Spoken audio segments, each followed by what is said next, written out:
games are really going to come to their advantage here.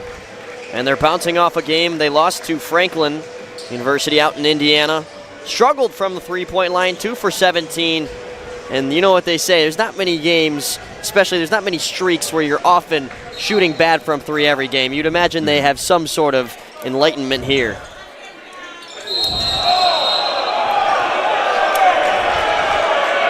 Well, that's the way to start the season. A little bit of a rough tip. Perhaps need to get the ball a little bit higher here. And there we go. So, we are underway. Elmhurst in the white uniforms moving left to right, and the freshman Luke Smith will be the one to take it up court. Feniaja Hungbeta. Blue Jays projected third in the CCIW. And how about a three-pointer from Aiden Boone to get things going? Boone cashing in tonight. First three of the season. Huge three. Got the crowd in it. Shot just 29% from the three-point line last year. That's a hot start to say the least. Here is the freshman Brendan Cargill, who fades away and puts that one home. Nice shot from the corner to get the first points of the game here for Hope. Sebastian Lahoot now for Smith. And an errant pass that will be kept over midcourt by Trellenberg, who happened to have a hiccup there. Now Smith will unwind a three-pointer, and that one won't go. The rebound is last touched by Boone. It'll go in the way of the Flying Dutchman there. Yeah, so far some good momentum from Elmhurst. 1 for 2, 50% completion on threes, but Boone once again with that big three early on. So the other way come Hope. It's Warman who gets it off to Parker Hovey. Had quite the performance in the most recent one for the Flying Dutchman. 13 points, 12 boards, 7 of them on the offensive glass. And he was looking for that pass in front. It's cut off by Boone. And here comes Aja Hungbeta. He will waste no time getting to the rim, but can't put it home. Both teams here coming out fast and aggressive early on. Senior guard Warman just entirely misses there. Adjung Hungbeta with the board.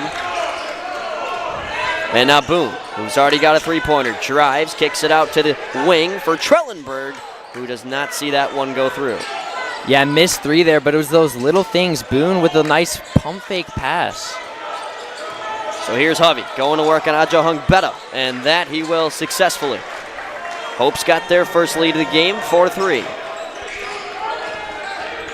Elmhurst, representatives in the CCIW tournament the last 7 years. They've been champions 3 of those times, as a miscommunication between Aja Hungbeta and Dominic Trellenberg to lead the ball back to Hope. For Hope on the other end, they made it to the MIAA championship last year, but ended up losing in the end to rival Calvin University. They're going to be out for blood this year. Their dirty rival Calvin, who they really do not like, beat them 3 out of 3 times. And it will be Hope to inbound here. Yeah, so far, once again, like I mentioned earlier on, a lot of fast and aggressive pace, and you can see a little bit of rust on Elmhurst's side. That's one of the big advantages for Hope, playing 2 games before this. First game in 260 days for the Blue Jays. That was the CCIW quarterfinals, representing the 5 seed. They were knocked out by the 4-seeded Augustana Vikings. That one won't go from Warman. And into the game, just checking in, E.J. Marshall will take it on the far wing. Jack Chariot, more fresh legs for Elmhurst as Trellenberg unwinds. That won't go. Even though they just missed that shot, a lot of great ball movement as of late. Now it's Warman kicking to Cargill. His three-pointer too strong. The other way now, here comes Talon Pearson from distance, and that's off mark. Elmhurst desperately needs some kind of points as the momentum has been shifting towards Hope's way. Jeffrey Williams just barely stepping on the unline there. Could not keep it in. Yes, that is Talon Pearson and not Tegan Pearson. Do not get it confused. Tegan Pearson, who graduated last year, the older brother of Talon. He also wore number 21, was the leading scorer of the Blue Jays last year, 3rd best in the entire conference. And it's his brother Talon, just a sophomore, trying to step into the big shoes to fill. Both graduates of Nazareth Academy. Here's Hovey spinning, gets a right hand to finish. Once again, Hovey with a huge play. He's been great as of late. Another great finish.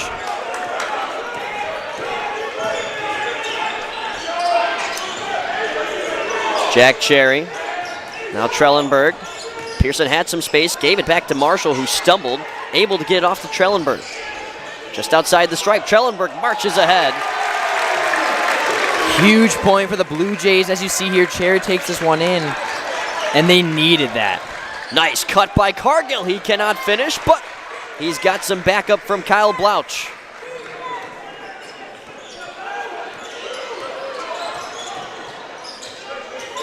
Down by 3, Elmhurst will fire one, and it's Marshall, can't get it to go.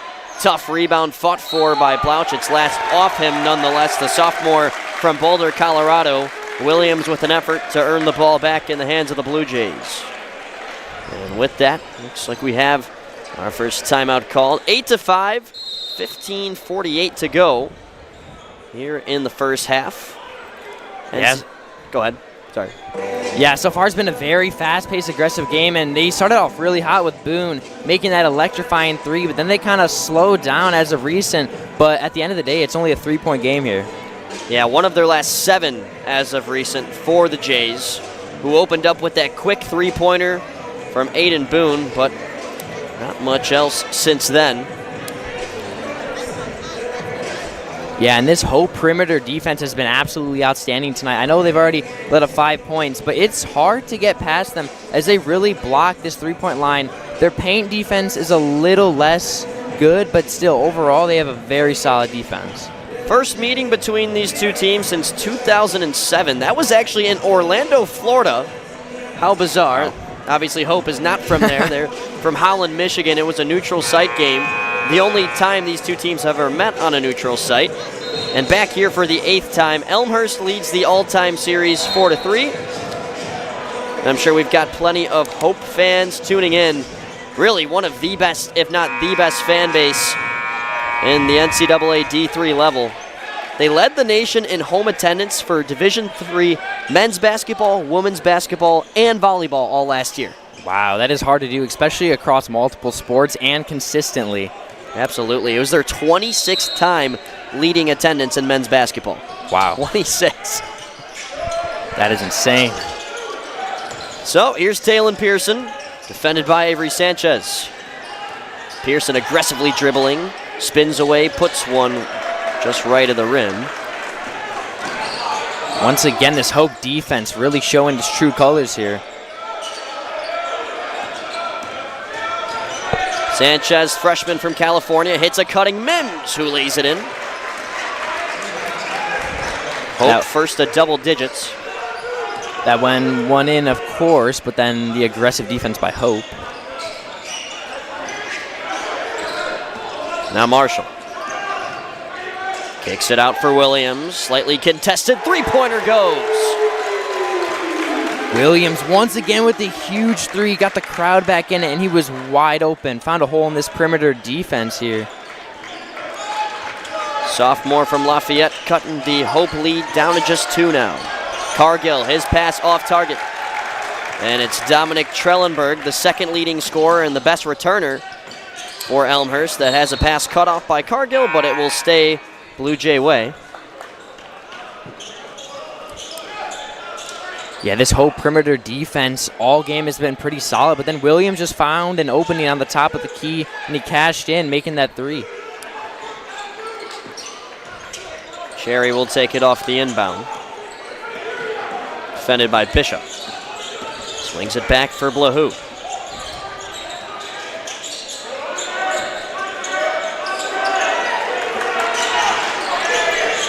Just now 5 to shoot. Blahu in the near corner. Gets it off to Trellenberg. He's got to put it up and draws a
of starts for 728 total minutes. Led this team in assists, 2.5 on average a game. And after missing the first one, this to take the lead. And he is short on that one too. So 0 for 2, a rough recent stretch there. Could have extended the lead here, but we are going to remain tied.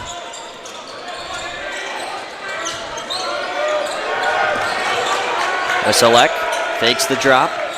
Now here's Newhouse. Created some separation, and his floater is too strong. And still deadlocked at 10. Once again, the Blue Jays with back-to-back rebounds. Unable to successfully cash in, though. Boone kicks it out for Smith. Pump fakes and drives. Nice pass for Ajahong Betta. Can't miss that. What a pass, a highlight reel type of pass. Exactly what the Blue Jays need. That is just one of the many things freshman Luke Smith has to offer here in his first NCAA start.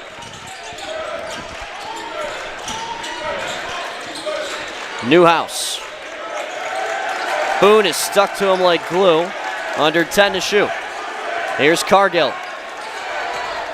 Had it stripped away. Ajahong Betta in transition. Boone to his left. He'll take it himself and work it off the window. That by far had to be the best transition of this whole game. Outstanding defense, especially by Boone, like you said, and then to cash in with that 2 points. 9-0 run for Elmhurst. Can Cargill cut into it? Gives it out to Newhouse. Flung across court. Rigg will find Newhouse. Pumping away and putting it home. Still a Blue Jay lead just by 2. Hope finally ending the Elmhurst Blue Jays 9-0 run, cutting this lead to 2 here. First of 3 home games to open up the season for Elmhurst. And a Blue Jay faithful showing out pretty well, especially over here on this side. Ajahong Betta for 3. Another big 3, extending this lead to 5. 7 of the team's 17. Bishop back out for Newhouse. Wide open here is Wieselek, and that is wide right. Clapping his hands in frustration, and you're going to hear it from this near side for sure. Yeah, Hope as of recent has been very, very struggling. Earlier on in the game, they had some heat, but it looks like they're cooling down towards the later half of this game. Over the last 4 minutes, a 12-2 run for the Blue Jays. They have made 3 straight field goal attempts. And it was 10-5 at one point, John. It kind of felt like Hope, just looking on paper, you'd imagine they could have the better team. They're returning 3 of their 5 starters from last year, but Elmhurst has brought the energy in this opener. Oh, yeah, I totally agree with that. The Blue Jays have really flipped the script here as of recently. Like you said, making 3 of those last 3s, and they've just been catching fire on this 3-point line. But anything can happen. Still halfway through this first half, 5-point game. Already 8 minutes and 50 seconds in. And for Elmhurst, projected to finish 3rd in CCIW. They are behind Carthage, who is favored by a mile. And then Illinois Wesleyan, who's usually good at everything, is in there at the 2 spot. D3Hoops.com's top 25 rankings have Carthage as number 8 in the nation, Wesleyan as number 16. So you can tell the competition that Elmhurst will have to go through this year to try to win their 4th CCIW championship in the last 8 years.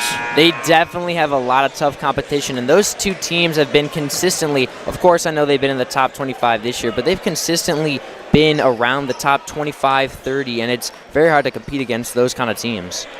Back out from the media timeout. It's Hope to inbound, down 5, 11-10 to go in the first half. Glad you're with us here. John Lissy alongside me. My name's Luke Jordan, and what's becoming a packed house in Elmhurst, Illinois.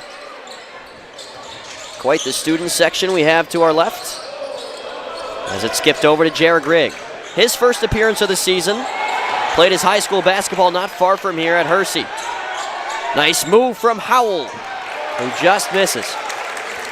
Great way for the Blue Jays to capitalize off of that. Let's see if they can cash in this. Blahout spins free. Kicks it out for Boone. Now Trellenberg accelerating down the side. Smith back for Trellenberg. Open for three. Puts it just short. Boone on the offensive rebound has it swiped away by Howell. And Hope can finally catch their breath. Yeah, another missed three there, but Boone has been everywhere. Even though he hasn't been scoring as of late, his defensive ability has really stood out so far. Parker Hovey inside Howell. Tried to swoop it in. Instead, the other way, Ajo Hung Beta back for Trellenberg. Making some motions with his right hand. Now finds Blahout off a screen. Pump faked it, now drives. And he gets that off the bounce. Once again, Blahout just driving. And this struggling paint defense of Hope has really been struggling as of recently.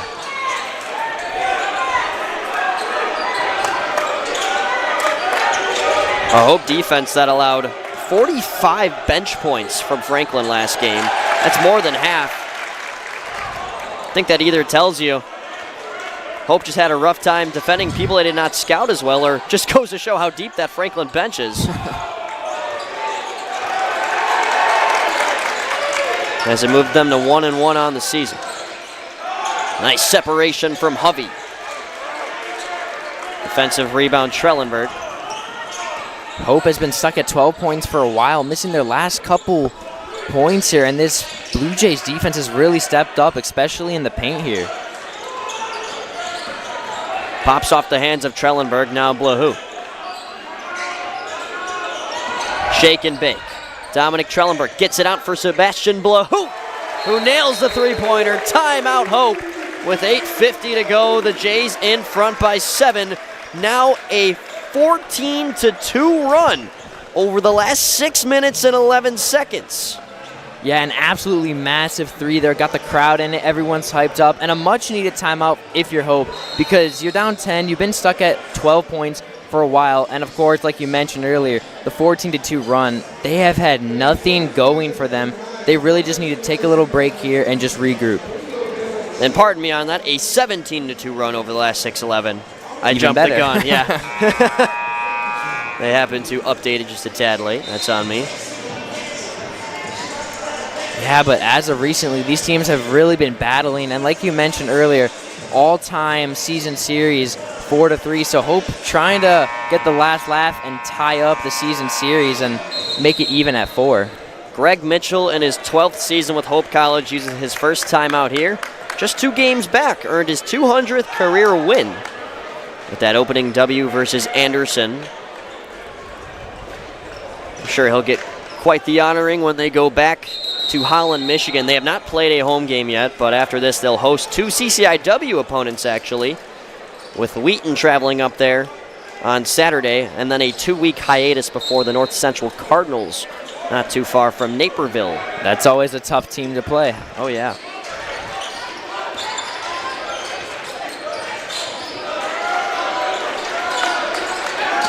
Marcus Warman. Now for Hovey. Right on the CCIW logo. He has a unique pass there for Kyle Blouch. Just kind of floated it in the air. Blouch spun off his defender and was able to retrieve it.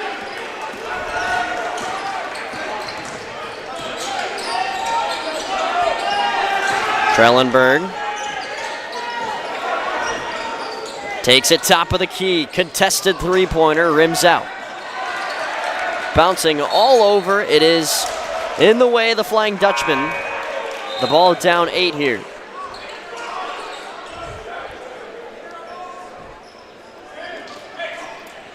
It'll be Parker Hovey to bring things in. All MIAA selection last year. Both him and Marcus Warman, who's got it now. 2 of the 3 returning all-conference selections. Warman goes to work, kicks it out for Hovey. Drives inside, gets the foul. Yeah, and Hope as of recently, of course, with that make on a 4-0 run, now trying to extend that 12 points. They were stuck at 12, and now they're back at 16.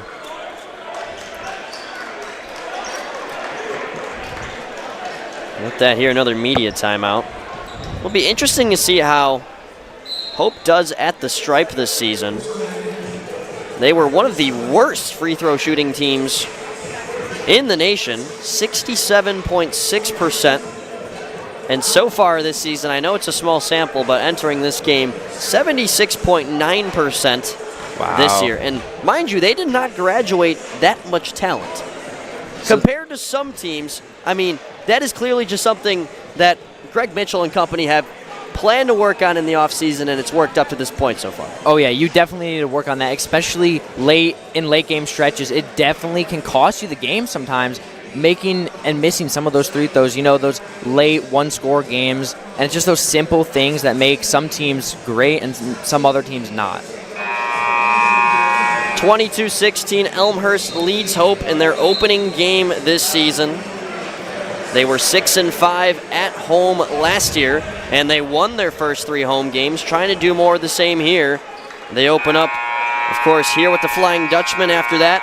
Wisconsin Lutheran on Saturday, and then eventually the Milwaukee School of Engineering before beginning their road adventures. So here is Hovey on the N1.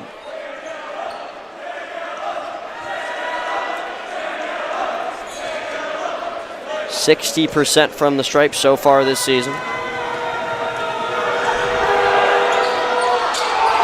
And he's off the mark there, but it's a positive outcome. They turn 1 into 2 with Kyle Blouch on the follow-up. And Hope finally cashing in off that rebound, catching a hot streak as of late on a 6-0 run right now. Hope now leads the rebound category 12-11 so far. Williams has it pried loose, is able to recover. Smith works off the screen, creates separation on Hovey, and fires away a three-pointer.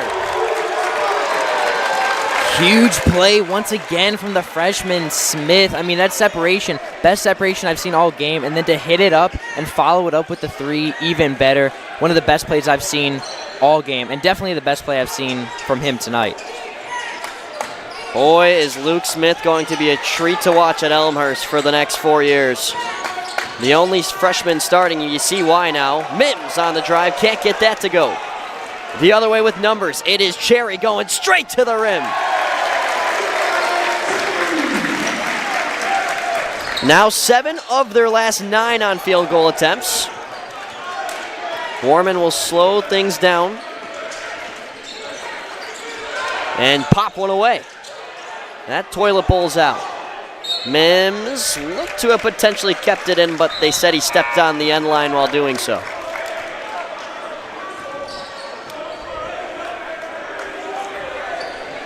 Junior from Downers Grove, E.J. Marshall will take it on the inbound here.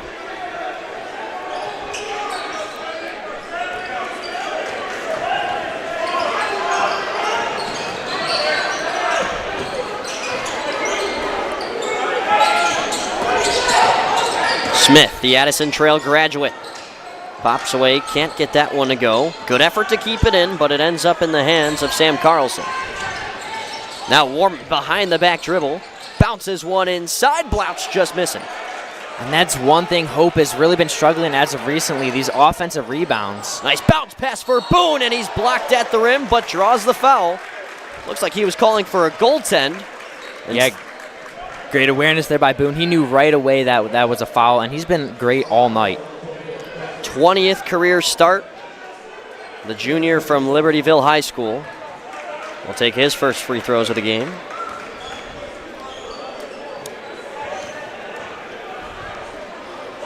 And with that now, he's got 4 points, 4 rebounds.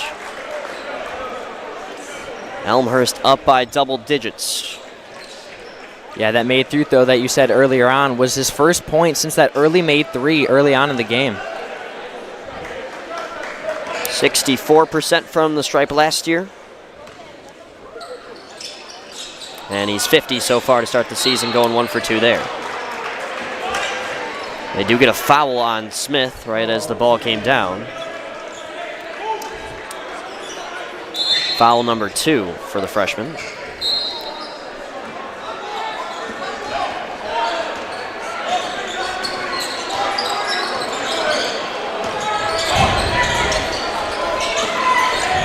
Mims over for Warman.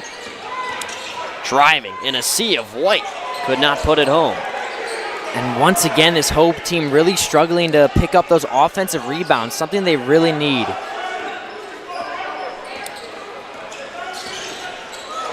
Zip pass for Boone. Not far from the hoop at all. Finds Adjahung Beta fading away, and that's just short. Hope with the rebound. Let's see what they can do here. Bit of an offensive hiatus as of recent, but still a 6-0 lead or 6-0 run here for the Jays. And that is brought to none now with Blouch finding another one in the paint. What a play there, and finally Hope cashes in on one of these offensive rebounds they've been struggling all game with. Let's see what Elmhurst can do to retaliate here. Adjahung Beta left open for a second, and it rims out, hitting both sides. Warman now driving, earns the foul. Yeah, and this Hope team has been on a mini hot streak as of late, finally cashing in on these offensive rebounds, and let's see what he can do here at the line. Fourth team foul for Elmhurst with 4:41 to go. It's been a pretty clean half. Only 7 total whistled down. Orman with his first trip to the free throw line has to deal with some noise, but quite literally does not care, drilling the first one. He has not missed a free throw this season. He's 12 for 12 now with that one. We'll see if that does the announcer's jinx. We'll see. It's usually how it goes, right? Senior from Lansing will get ready to unwind the second one. Oh, it's too good for me. 13 for 13 now on the season for Marcus Warman from the stripe.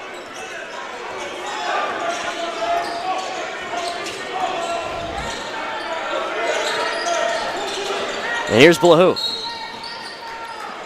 Just a bit too much from Warman. That is his first foul. Each side now with 14 fouls. And it's number 4, E.J. Marshall, who inbounds to Smith. Freshman on freshman here. Cargill defending Smith. Adjahung Beta working his way inside. And they get a blocking there. Yeah, and Adjahung Beta, he has been absolutely outstanding all game. I know he might not be dominating in terms of points, but he has been there, and he's been a scrappy kind of player, just getting these rebounds and just getting these passes out there, and it's the little things that you need, just like these 2 3 throws here.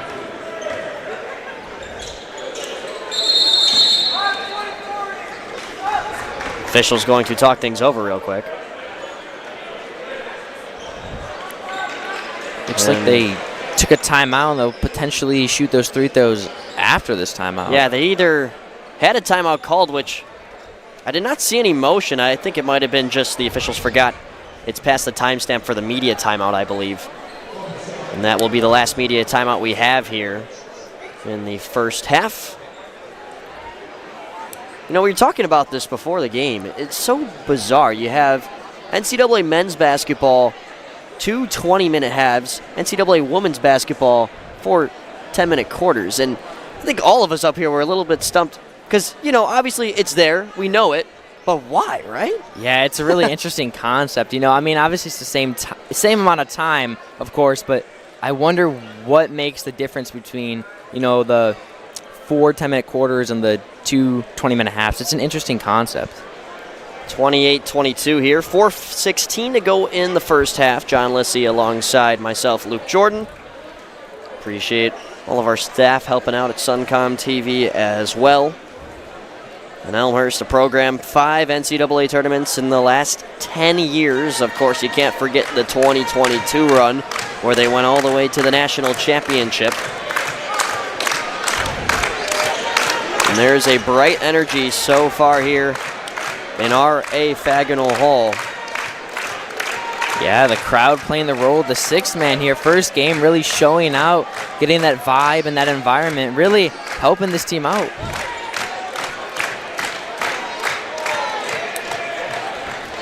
Very impressed with the turnout here for a Wednesday night.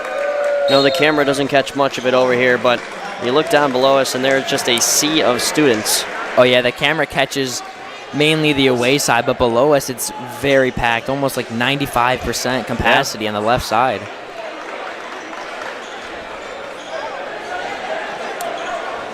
Couple of subs in the media timeout. Smith comes out, and Talon Pearson is back in for Elmhurst, alongside a couple of others. 4:10 to go. Just a 2-score game here in the first half. Blouch, baseline drive off the front of the rim, and looks like Cargill just barely stepped out of bounds. So a chance gone away, and it's back to Elmhurst. And it's those little things that could come back to cost you and could come back to bite you at the end of the game. Scoring leader so far, Vinny Adjahong-Betta checks out.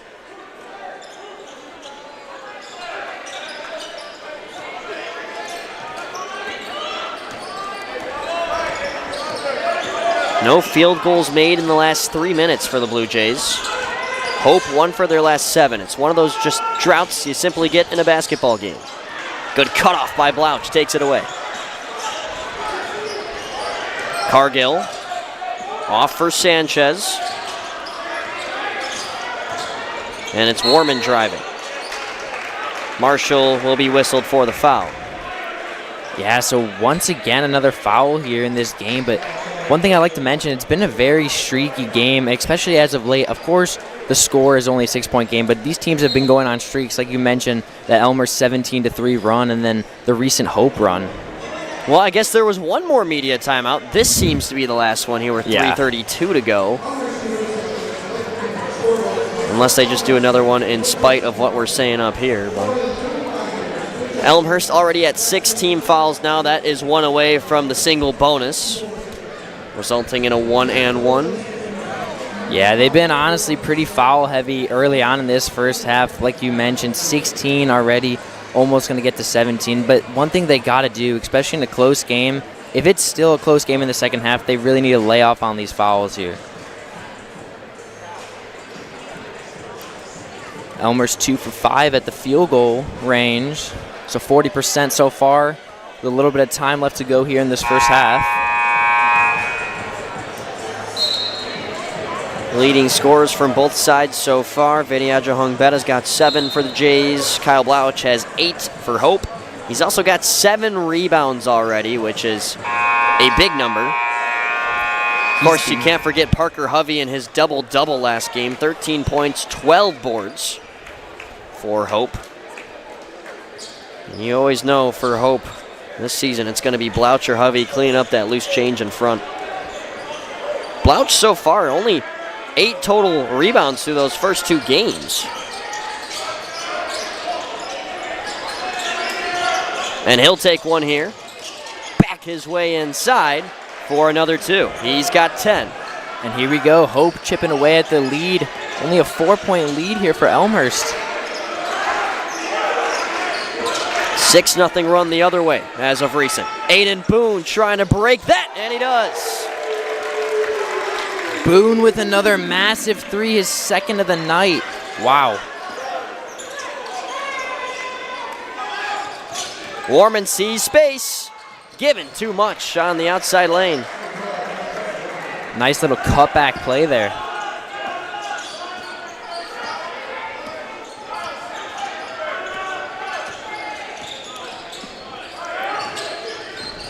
Marshall, mid-range. Won't go. Rebound, Boone crashing his way to the rim. Boone has been everywhere tonight, in the paint, at the threes, at defense. You definitely got to watch out for him here. He's 3 for 3 from the field, 9 points. 2 for 2 from 3. And now it's Cargill. Can't get his shot to fall. Talon Pearson zips it across court. Open is Blahout for a 3-pointer. Instead, it's rebounded by Warman. 7-point game with 2 minutes to go in the first half. Warman, no good, and Blouch is blocked. Timeout Elmhurst. It's the first one of the game used by John Baines and company. 13th season head coach for the Blue Jays.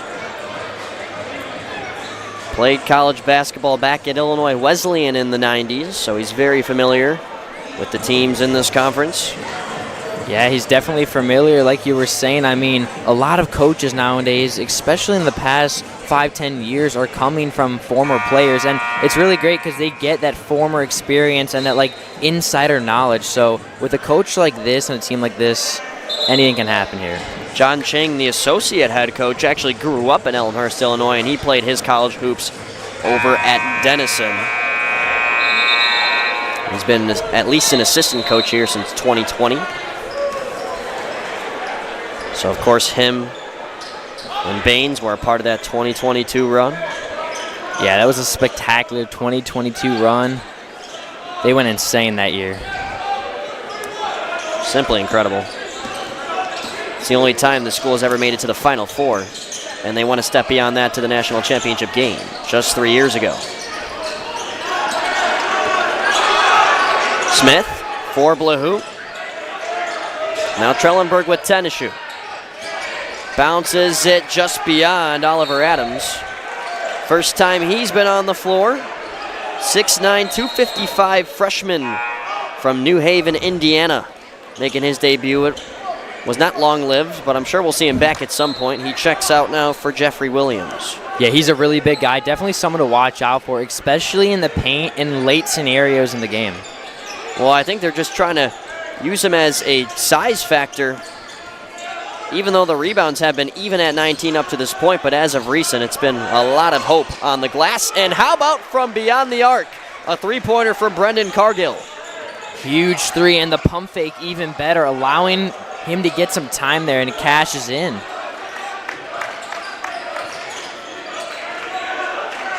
Under a minute to play in half number one. Smith jumps and heaves it for Blahu. Serving the court with now sub 10 to shoot. Calls for the fake screen, now gets it from Smith, works the other direction, trying to put a shot up as the shot clock expiring. And they'll have to reset the shot clock here. It is still Elmhurst ball. They should have at least a second. We'll see what they put up on the board. Yeah, it's going to be interesting to see what kind of time they put up on the board, but they're going to have to get rid of it fast. It will be a catch and shoot situation. I'm sure they work on these things in practice, and let's see if it pays off here. Oh, no, sorry. They put 20 up. Ooh, better for them. Oh, nope, that's one. Okay, Oh. I was going to say, I was like, am I seeing things wrong? I guess not. So just 1 second to shoot. Out to Smith as the shot clock expires, and he's got it. Well, you can tell they practice it. Oh, yeah, and it definitely paid off there. Smith, once again, another big three.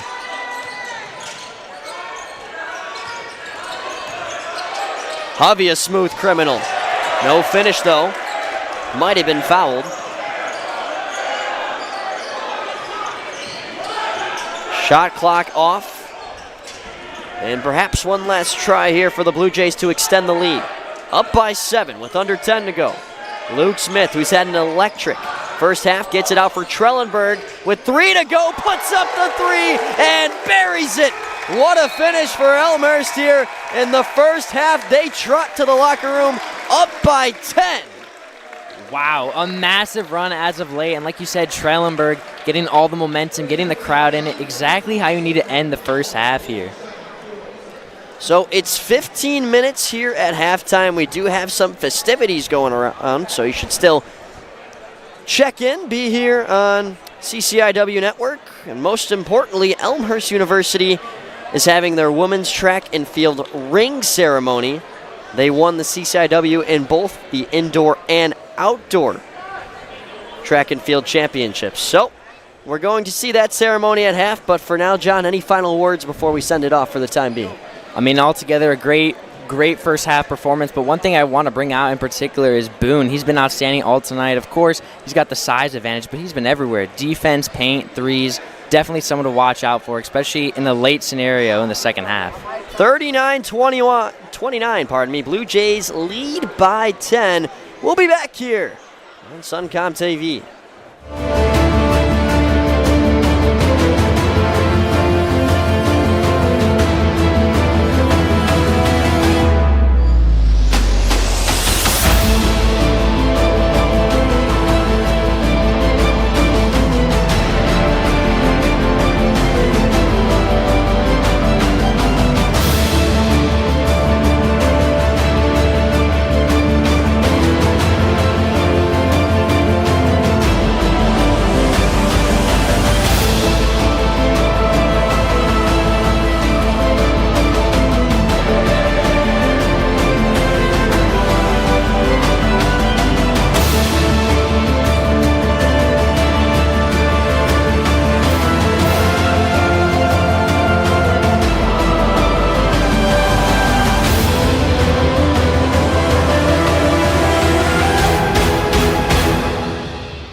Welcome back, and now please enjoy the ceremony for the 2024-2025 CCIW Indoor and Outdoor Champions, Elmhurst University Women's Track and Field.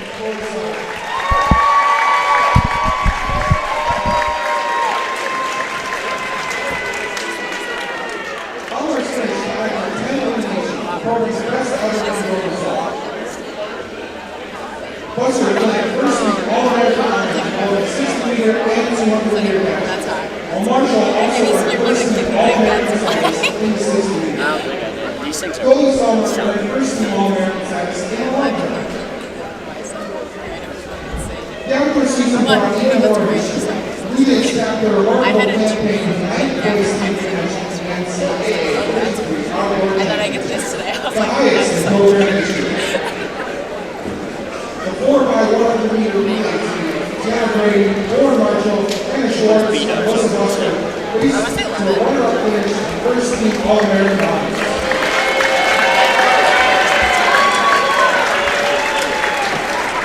Buster had the first team All-American recognition both the 100 meter and 200 meter events.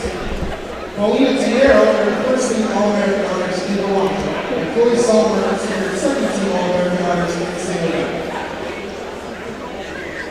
Bro, there's like Among many contested marks and achievements, the Blue Jays achieved there are a couple which are extreme highlights. The 4x100 meters of Tiana Green, Warren Marshall, Hannah Schwartz, and Melissa Buster broke the previous NCAA record.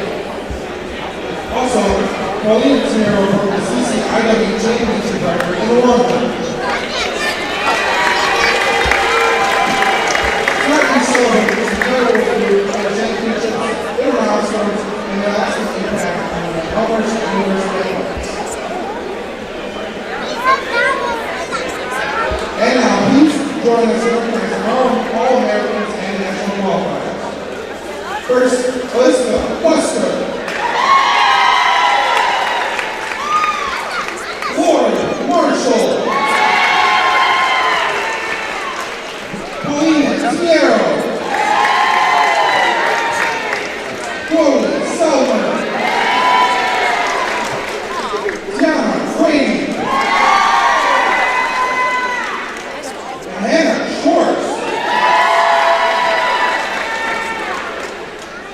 Each of these student athletes represented Elmhurst University with pride, passion, and excellence on the national stage.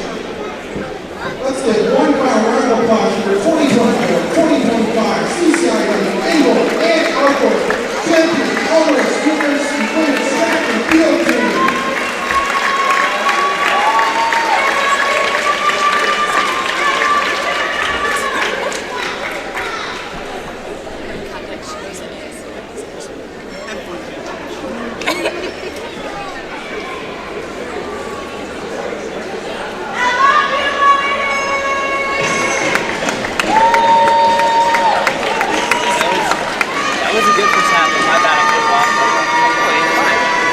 Like basketball, I feel like it happens the most because like you just, and sometimes I do this myself. Like I'll make it sound like I'm done speaking, and then my voice will sound like something else. So then it's just I think with basketball, it's like yeah, exactly. It's tough. It is the toughest sport to do. Like flow standpoint. Yeah. Like breaking it down in football is hard.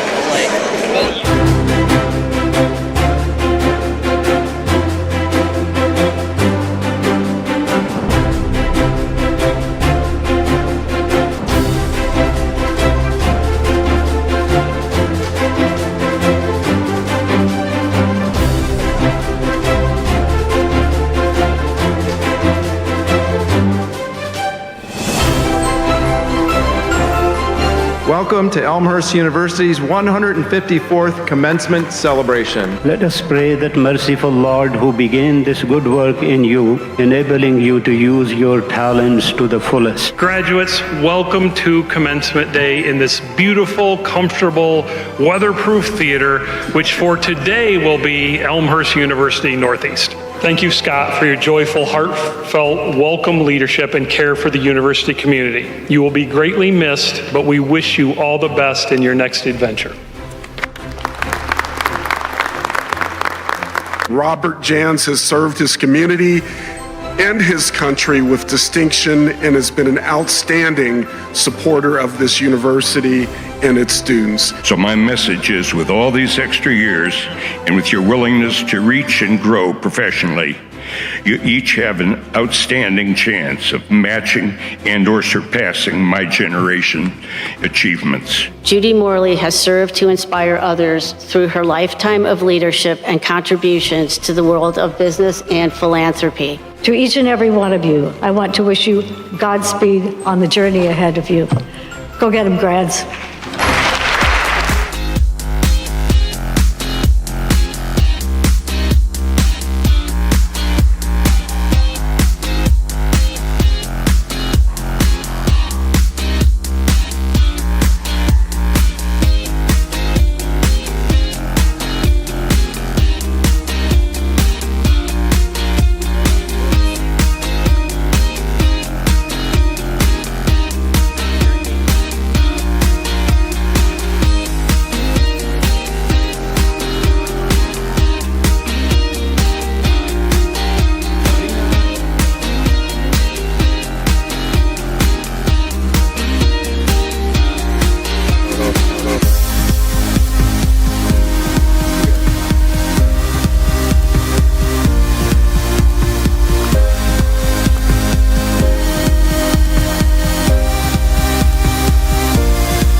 Know your alma mater will always be very proud of you.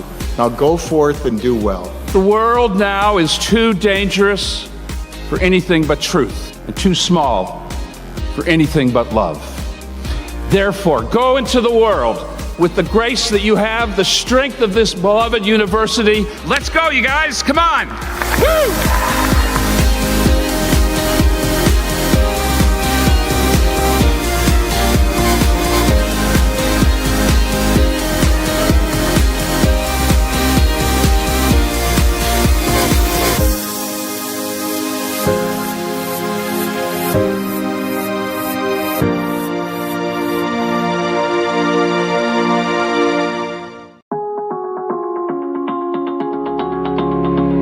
My name is Carrie Hewitt, and I am the Dean of the School of Graduate Studies. Graduate programs first started at Elmhurst University in 1998. We offer graduate programs in healthcare, education, technology, and business. So there are many delivery models that we offer to our students. We offer on-campus options. We also offer hybrid options for some students, and there's programs that are offered entirely online. I think the ideal graduate student is someone who comes to class with a sense of curiosity, someone who wants to, learn more about their given profession. A typical graduate student would be very successful if they have good time management skills, because you'll never be at a place and time where you have more on your plate, but it's during that time where you can show your real successes, and those opportunities for success can happen here at Elmhurst University.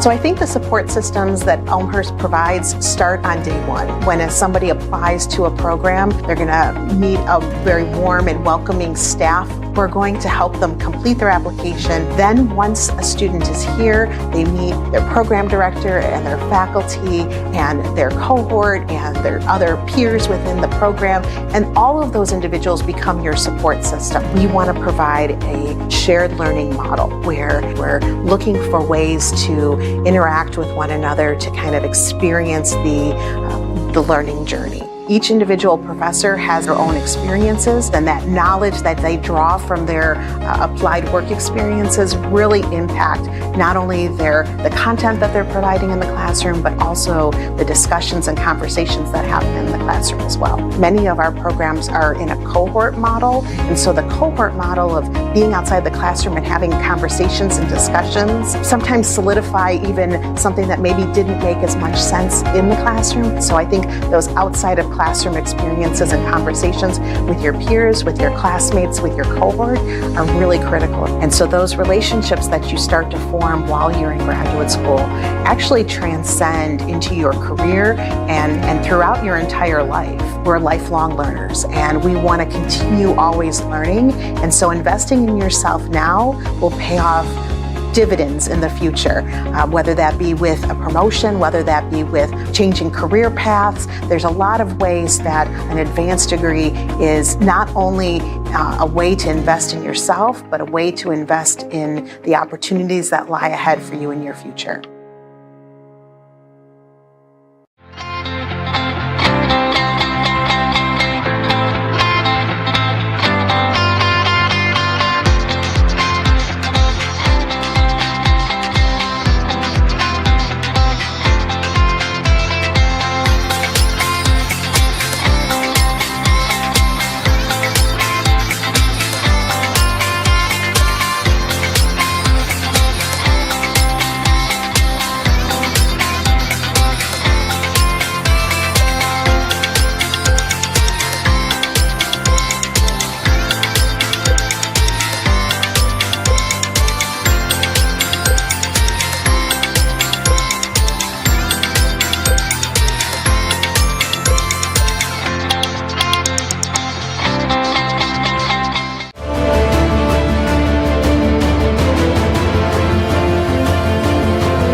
Welcome back to R.A. Faginal Hall. The Elmhurst Blue Jays at home for their first game of the season have a cushioned 10-point lead with still 20 minutes to play here. As we welcome you in the CCIW Network, John Lissy is beside me. My name's Luke Jordan. And John, Elmhurst really started to heat things up at the end. That three-pointer from Schellenberg, the nail in a not closed coffin, but definitely a nice way to trot out into the locker room. Oh, yeah. By the end of that second half, they had all the momentum on their side, especially with Boone's late three, and let's see if they can carry that momentum over to the second half. Hope trying to avoid going 1-2 on the early season before two eventual games at home. Here is Blouch spinning off Boone. Good contest. And Boone, while falling, desperately gets it out for Blahout. Wastes no time getting to the rim, and it's swatted away by Parker Hovey. And Hovey has been everywhere all night, especially in the beginning of the game. He has swatted a lot of passes. Only 5 blocks on the season for the entire team of Hope. Parker Hovey has 3 of them. With that one right there. First of this game, and a bounce pass. Did not go as planned, but hit a foot. Kickball violation, stays with the Jays with a fresh 20 to shoot.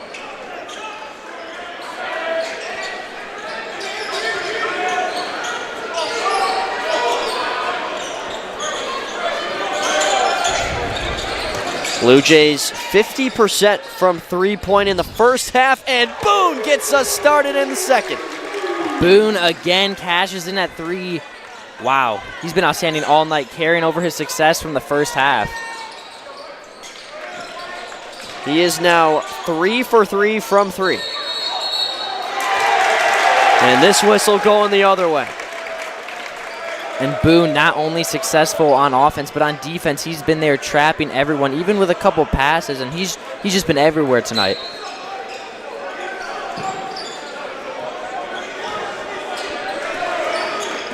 Smith will take it up court. Great first ever first half in the NCAA for him. 6 points, shooting 50%.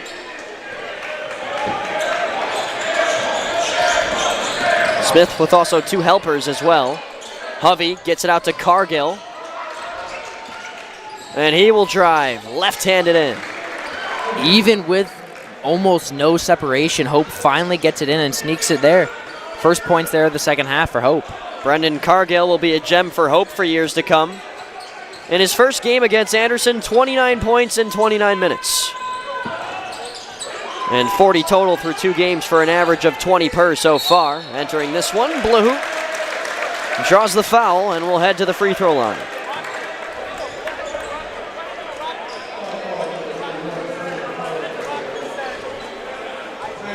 You know, it's funny, Brendan Cargill and Luke Smith, as they are matched up, are very much two very similar people. The way they play, the position they play, the numbers they've been putting up both as freshmen so far. Yeah, their stats almost correlate. I know it's early, you know, I think it's a little bit early to jump the gun on Smith, but he's had a good start. We've seen 20 minutes of him, and from the eye test, from the statistics in front of us, he's been impressive. Yeah, he's had an outstanding first half. Let's see if it carries over. Here's Warman. And that one goes. Just a 10-point game now, as it was when we got out of the half.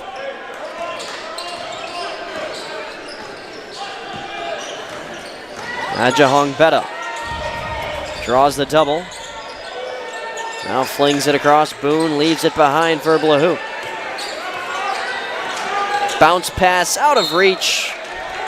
Not a bad effort from the junior, but cannot keep it in.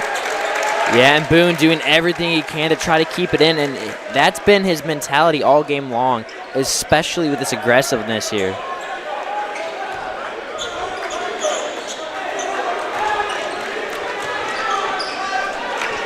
Charles Howell to inbound. Sophomore who started plenty last year as a freshman. And now Blouch finds a cutting Hovey who dunks it home. Wow, an outstanding dunk, almost even a poster. You don't see that every day. What a play, and let's see if that can carry on with the momentum. And how's that for the first dunk of this game? Quite the shoes to fill on the next one. Smith from way downtown, too strong. Rebound Trellenberg, but it pops out to Cargill in transition. He's on the move, and Hill left-handed wide. The rebound by Howell was swiped away, but hit his body, and he will go to the line. And Hope with the late surge. Let's see if they can make a run here early on in this second half. Still getting over that jam from Hovey. Yeah, you don't see that every day. 8 points for Parker now, and here's Howell looking for his first. He's got it. 0 for 2 from the field so far. 3 subs coming in for Elmhurst. It's Marshall, Cherry, and Pearson. Looks like Hope will just have one motioned in by Greg Mitchell. And he will not be able to come in yet as the free throw does not go. 43-36, Cherry with a bounce pass for Boone. Spinning inside, and there goes Boone for takeoff. He's headed to the stripe now for Elmhurst. Yeah, Boone going back to the line, but as you can see here, that spin move, wow. He's been doing absolutely everything, and with agility like that, it's easy to do for him. And with that field goal attempt being erased, Boone is still a perfect 4 for 4. The only thing he's missed is a free throw, which he's now 2 for 3 after that one. So now Simon Newhouse is able to come in. Howell comes out. And Oliver Adams, the 6'9" center, tallest player on the Elmhurst team, is ready to check in. And he will get to here. Boone comes out. Now with 14 points, leading the entire game.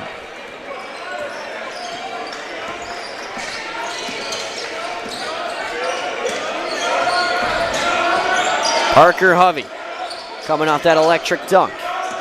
Off for Newhouse, and now Warman picking up speed. Goes to work on Marshall. Somehow 180s and finds some space to float it in. Yeah, and this Hope team catching fire as of late, especially with that Hovey slam a couple of minutes ago. 4 of their last 5 from the field for Hope.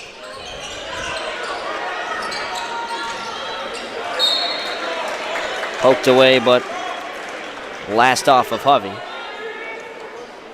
Marshall inbound. First game of the season for Elmhurst. We mentioned there felt like there was some rust at the start. They were down by as much as 10-5 in the openings of this game, but since then you really haven't seen much of it. Impressive for just a first game, going against a team playing their third. Talon Pearson out to the corner. Now Marshall will go inside the arc, and a mid-range pop ends up rimming out.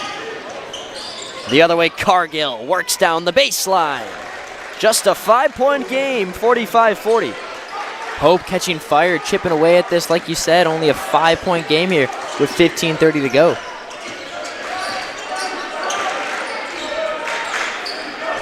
Cherry, risky pass, and it goes the other way. Cargill is able to get a foul, puts up a shot from half court that goes off the rim, and we'll have our first media timeout. And yeah, Hope has been outstanding in these last couple minutes. 5 for 6 on their last field goal attempts. They've just been really everywhere all game long.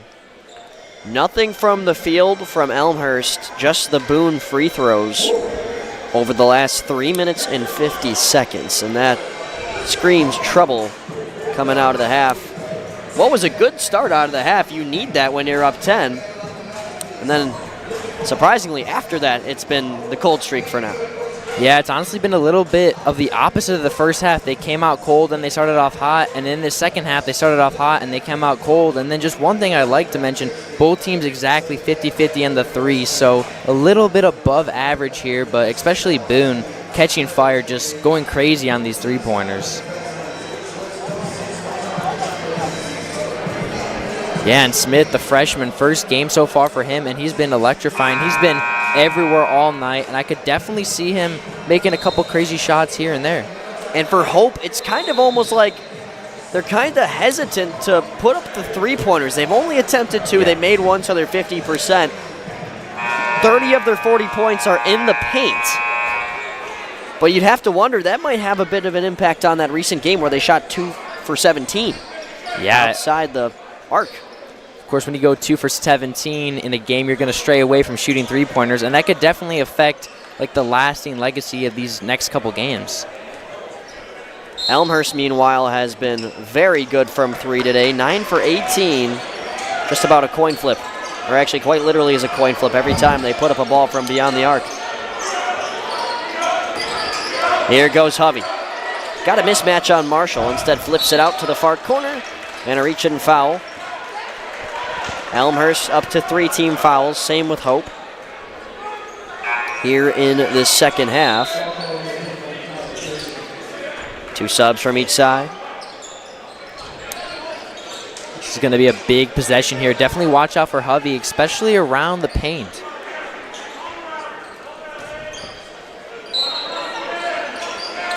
Carson Sanders getting in for the first time this season, number 25 for Hope. And here's Sanchez up top. It's Newhouse hesitating. Sanchez is able to find Mims. Makes Blahoot look silly. And now it's just a 1-score game. Yeah, definitely the best play of the night for Mims. A little shimmy shake there, and ultimately got that.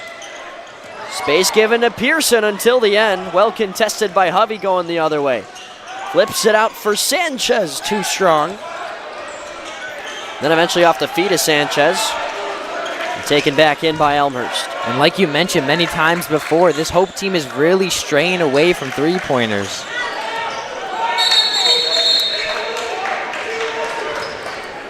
Looks to be a foul here on Hope. Yeah, I wonder if that 2 for 17 performance in their first game is going to affect these games going forward, because they're really scared of taking any threes here. They marked Simon Newhouse down for his second foul of the game. He seemed a little bit confused. I didn't see it either.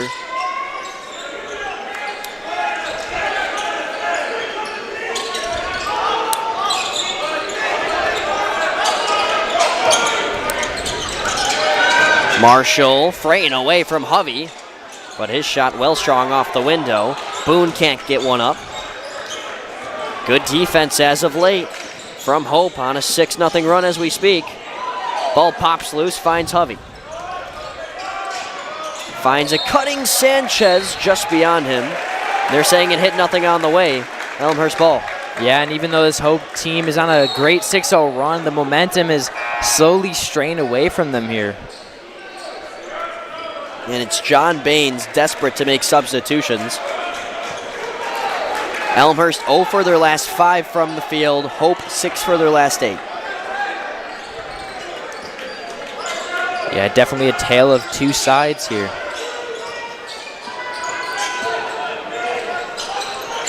Blahout gets off of Sanchez, could shoot the 3, instead gives it to Adjahung Beta, who breaks away from Mims and stripes it down. Cash is in there, and that pump fake was huge, allowing him to score that. What a shot. And blocked near the rim was Warman, but just too much there for a foul. You get a look here. I think he did definitely hit him of some sort. Yeah, good attempt for a block, but just maybe a little too much contact there. So here's Warman, 13 for 13 so far in the season from the free throw line. Has taken the most free throws for this team and has not missed one. That continues for now. 14 for his first 14 in the 2025-2026 season for the senior captain. And this to put it back to one score. It's the first one he's missed. You just said 14 for 14, maybe a little announcer jinx there. Been waiting for it to happen. It's been performing too well from the stripe. Adjahung Beta down the baseline. Blahout. Wow. Oh my. Had Avery Sanchez looking for navigation. What a setup and even better ball movement there.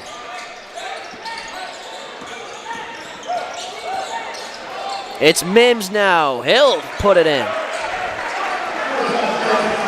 Just no quit here from the Flying Dutchman.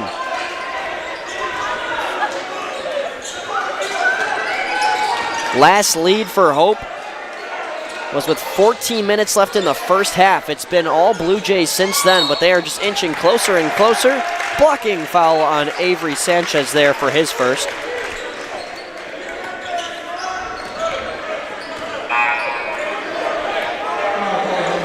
Some size coming in for the Flying Dutchman. Blouch and Newhouse, and Hovey will take a break. Keyword break. He won't be out for long. Definitely not.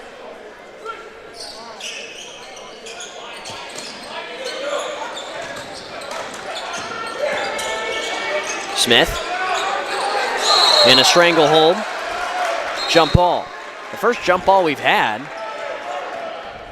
Kind of shocked me because I had no idea where the possession arrow was going, but it is in the way of Elmhurst. It'll go back to Hope if we have another potential one. But for now, it's Blahout confused. Finds Adjahung Beta before time runs out on the 5-second. Driving with 6 to shoot, Adjahung Beta has that one rebounded by Blouch.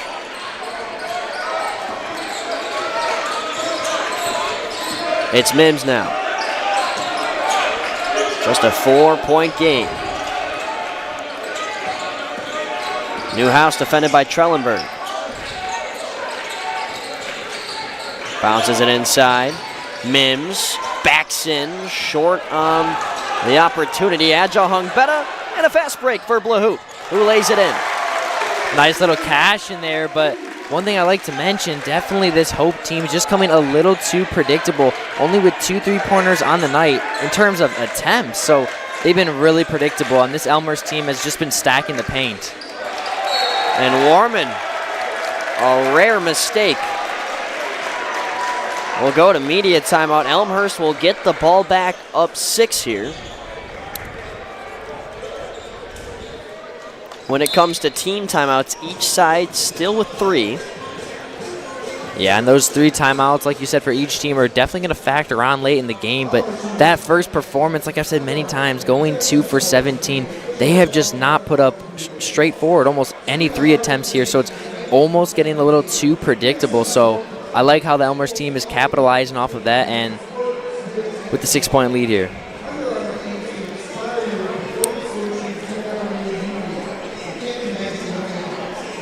Yeah, and Mims, as of recently catching fire, struggled just a little bit in the first half, but he's been all around this court late in this second half.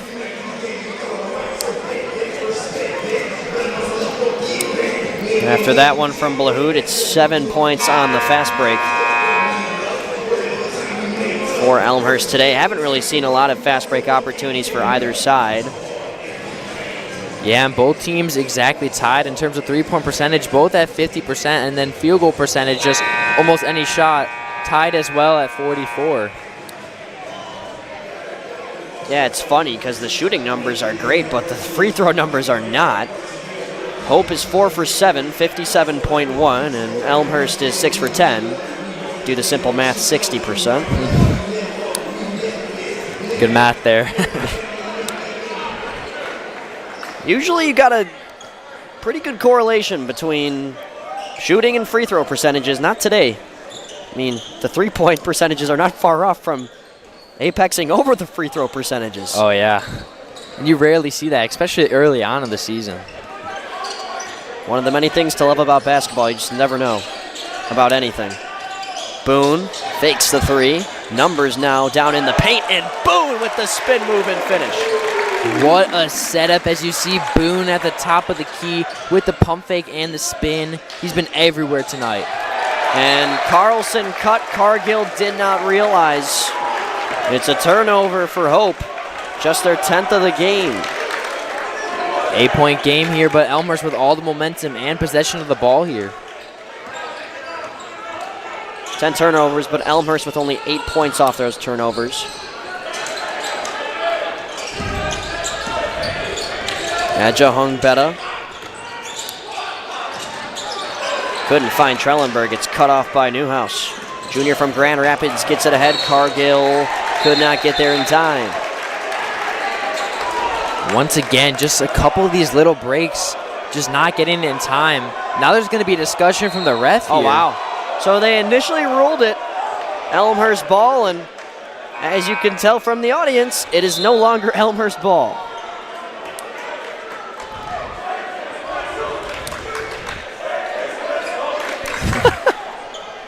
Take his whistle. I haven't heard that one too much.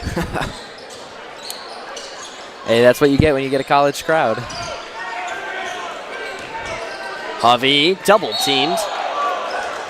And we'll go to the free throw line. Hovey's been all around in this paint, especially in this second half, and he knows how to take a foul. These are going to be two big free throws here. First time at the stripe for Hovey for 2 free throws. He had the and one earlier in the first that he could not capitalize on. And so far today, he's 0 for 2 now.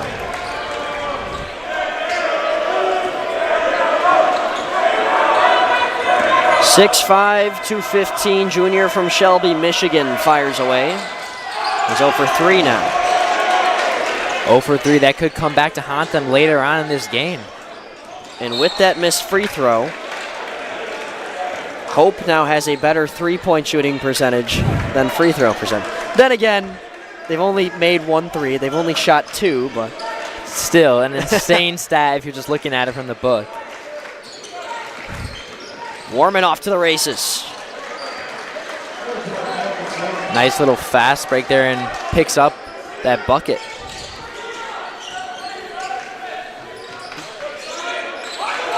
Adja Hung Betta getting some motion on the left side. Smith thought about it, gives it aside in the corner. It's Trellenberg, no good.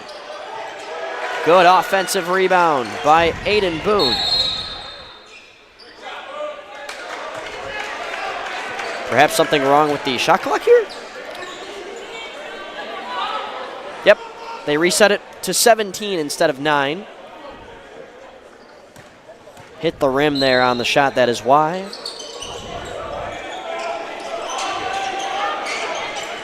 And now a dozen left on the shot clock. Smith draws the double, and there goes Trellenberg. Too strong, swats it out to the wing, but it's cut off, and here comes Warman. Behind the back dribble, just pacing his way through, and he is blocked by Adja Hung Betta. Adja Hung Betta just said not today, and that's his third massive block It's Smith, a pretty move. Can't get it to go, but it's Boone on the follow-up. He will go to the line for a potential three-point play.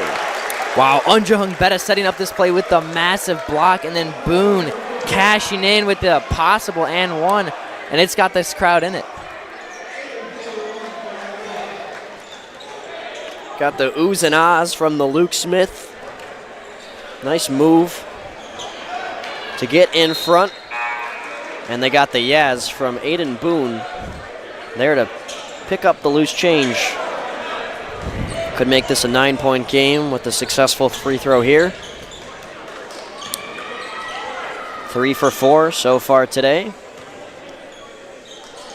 And he's now got 19 points. He'll come out for the time being, and back in is the sophomore, Jeffrey Williams. And now this is where it's going to get really interesting in terms of Hope, because they have a possible 2 to 3 possession game, but they really have just been not shooting threes, so it's going to come down to the wire. Glad you're with us here on CCIW Network. This has been a very fun game. Good energy on the court and beyond. Cargill driving, pump fakes, and he's going to the stripe for a three-point play potentially. Once again, another pump fake and another and one, and this Hope team has been outstanding all game in terms of pump fakes, and these pump fakes have been generating a lot of points for them. Cargill looking for a dozen now. 29 in his first game, 11 last game against Franklin.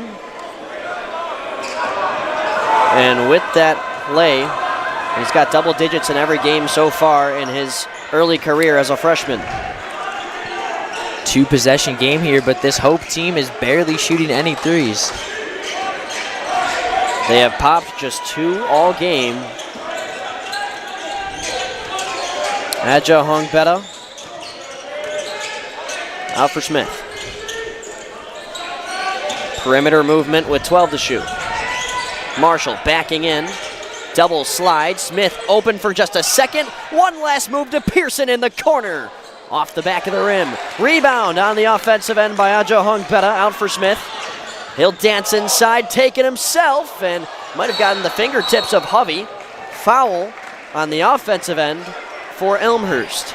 Yeah, and there was just a big battle in that paint, and eventually something was going to happen, and Hope's going to come up with it here.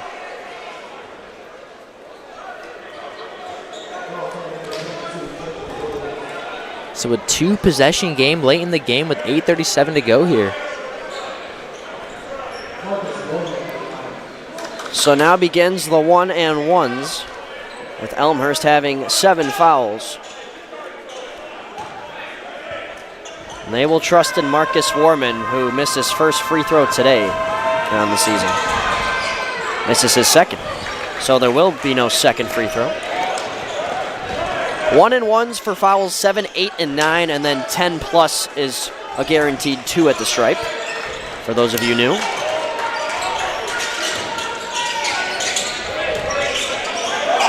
Unjahung Betta has Marshall open, and he fades away from Warman and misses entirely. Let's see if Hope capitalizes off of this. They've been struggling recently. And Warman's going to fire the third three-point attempt for Hope all day, and it won't go. Would have cut the lead to 3 there. With under 8 minutes to go. As John mentioned, 2-score game here in Elmhurst. Gives for what's going to be a long, intense finish. Smith, 6 to shoot. It's Williams for 3. No good. Popped loose, but a reach-in. Yeah, there was a very interesting sequence of events. Of course, barely shooting any threes. Only the third three-point attempt, and that could have cut the lead to 3. That could have been insane, but of course, another miss. I just wonder how they are struggling this much in terms of threes. Hope now 1 for 3 from beyond the arc. 2 of them have been taken by Cargill. He buried the only three-pointer for Hope. As we mentioned, paint domination. 38 of their 50 in that blue paint. For Elmhurst, only 20 of their 56 in the paint. That'll tell you all you need to know about the game plan for Hope and how it's been executed today. Yeah, I mean, they definitely had this exact game plan going into it. You can tell it's not on the fly. They knew they struggled on the threes. They wanted to stay heavy in the paint, and it's been working for them as of late. And even though Elmhurst knows what's coming, sometimes they still can't stop it. And when you guys got like Hovey, when you have guys like Hovey on this team, it's going to be really hard to stop. And Hovey, a key rebounder, heavy rebounding team in Hope with a not a significantly taller lineup, but definitely a slightly taller starting lineup at least. They're being outboarded by Elmhurst 35-30. But what sticks out to me the most, John, the offensive rebounding for Elmhurst. They've got 11. It's been really impressive on the offensive glass. They have been getting a lot, especially Ajahung Betta. He has been outstanding with these offensive rebounds, generating a lot of points here. So Hovey at the line. This could be big for him.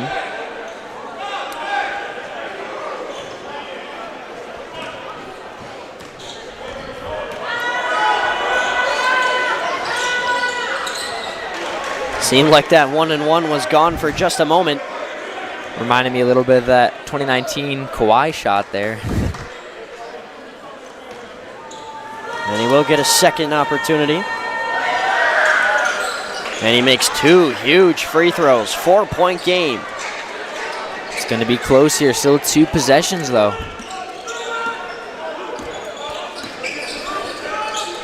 Luke Smith, playing in his first NCAA basketball game, gives it for Marshall. Ajahung Betta. He'll work inside. Just enough separation on Howell.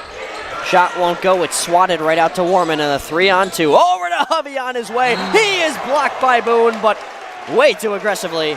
And he'll go to the line once again. Oh, yeah, Boone with that huge block, but maybe just a little too much there. He's going to be sent to the line. And whoa, a very interesting sequence of events there.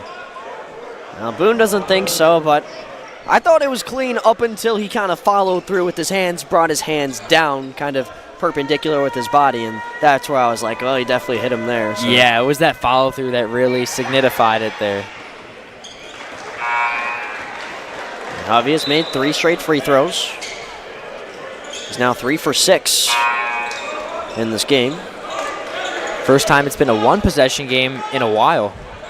The starter, Charles Howell, will come out for Simon Newhouse, who has seen significant time off the bench today. And another 2 big ones from Hovey. He's made the last 4 free throws, and they've been the last 4 points for Hope. It's a 2-point game. It's going to be a fun final 7 minutes here. Crowd's getting into it. Hope has not led since before 6 minutes into the first half. Ajahung Betta mid-range. That rims out. And here's Hope with a chance to tie or take the lead. This could be huge here. Will they pop the 3? Not there at least. Here's Hovey for the tie. No. Rebounded by Boone. Nearly cut off by Hovey. Close call. Boone once again with that massive rebound.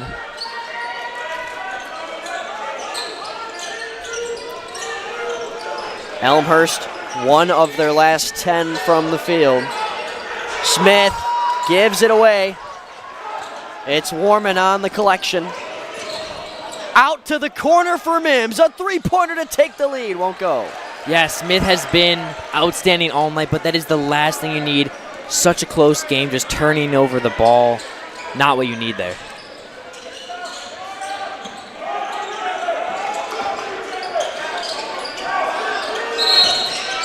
Timeout called by Coach Baines, looking up to the clock with 5:49 to go. Still 2 left after this one for Elmhurst. And Greg Mitchell on the other end has been very conservative with his timeouts as well. He used 1 when Elmhurst started to run away with things in the first. Since then, nothing. So he's still got 3. Yeah, since then, both teams with a couple timeouts in their pocket, and it's going to be a 2-point game with 5:49 to go, and we'll really see what happens. It's going to be an interesting last 6 minutes, especially not knowing if this Hope team is going to pop a couple threes, and really it's going to come down to who wants it more here. Field goal percentages in the second half. Hope 52.9%. Elmhurst, 27.3%. And that's usually, it just is kind of how the roller coaster rolls on. When a team is leading after the first, you usually know that the other team's at least is going to make it close in the second, but those numbers are drastically far apart. Oh, yeah. I've never seen, usually it's around like 10, 15%, like in the difference of the numbers, but that much of a skew there, you rarely see that. And we could potentially see it close in later in the game. But it's going to be a very fun final 6 minutes here. 25-17 second half for Hope with 7 consecutive for Elmhurst. The Blue Jay squad looking to snap out of the drought pronto.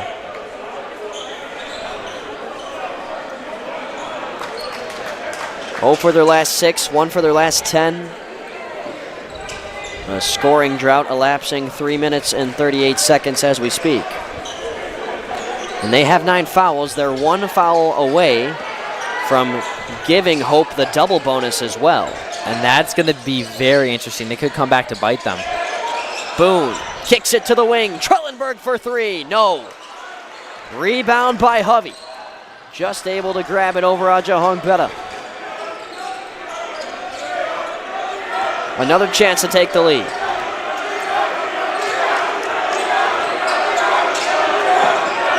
And here is Warman for the tie. No, but a foul. So this is going to be a huge trip to the line here for Hope with 5:17 to go. And like I said earlier on in the game, it could come back to bite them, these 3 throws. Coach Bain's not happy. Talking with one of the officials right now as we speak, saying, hey, he had his hands up, he didn't move them. He's very animated right now. Describing it for those of you that cannot see him. Warman on the free throw. Gets his first one. See if he could tie it here with 5:17 to go. Talon Pearson checks in for Jack Cherry. This for a tie game. And the first tie since the first half. And that we have. Hope has erased a 10-point deficit that they entered into the second half with. And we are deadlocked at 56.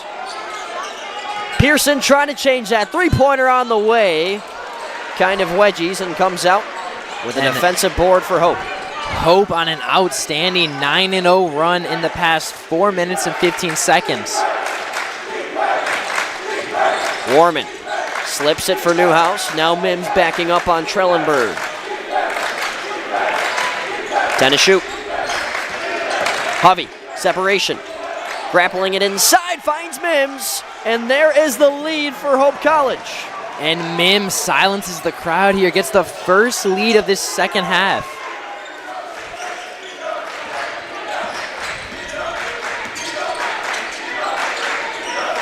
How do the Jays answer? Foul off ball on Mims. And that will take Elmhurst into the single bonus with a 1-and-1 coming. Yeah, and these final 4 minutes are going to get really interesting in terms of foul trouble. It's definitely a key strategy. And with Jack Cherry out at the moment, Trellenberg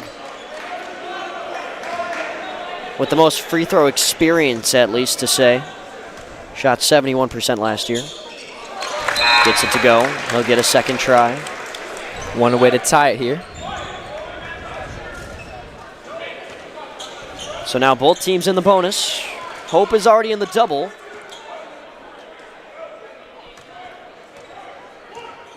Trellenberg to tie the game once again. Takes a couple of bounces off the rim, but never flushes through.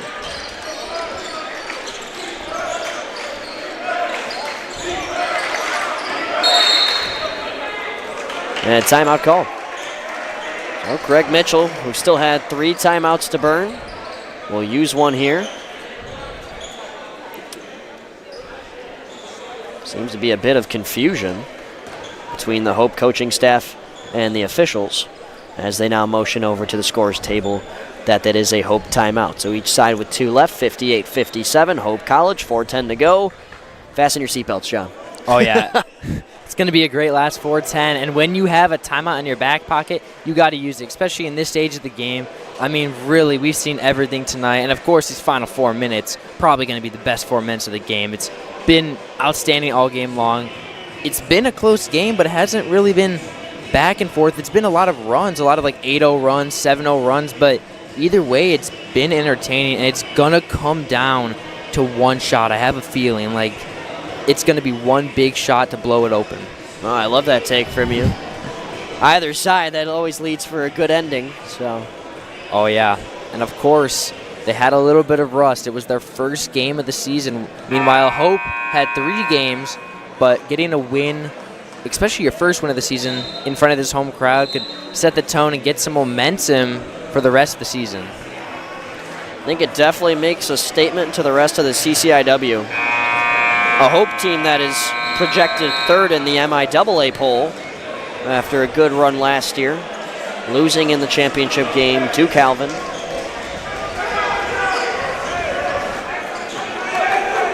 Some really great schools from Michigan in that conference. Elmhurst trying to knock one of them away here, but they have given the lead back to the men in orange, who have the ball here. Just over 4 and some change to go.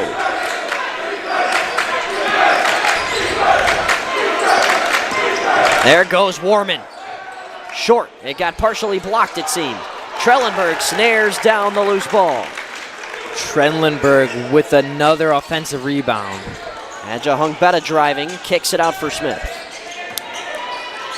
Swinging up to the wing was Trellenberg. Gives a slight screen to Pearson, now takes it back. In the post, going to work. And Trellenberg off the mark. He got fouled, though. Going to the free throw stripe consecutive times. So once again, Trellenberg at the line. This is going to be a big trip to the line here. He has struggled today. 2 for 9 from the field, 1 for 7 from 3. But he's still been very important on the glass. 8 rebounds, 3 assists. Has to make at least one to tie things up, and that he does.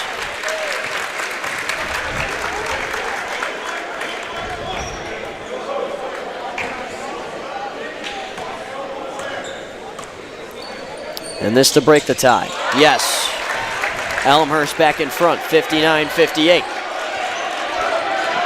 Well, folks, this is what you wanted, a close game. Oh, basketball is back. That is for sure. Here at Elmhurst.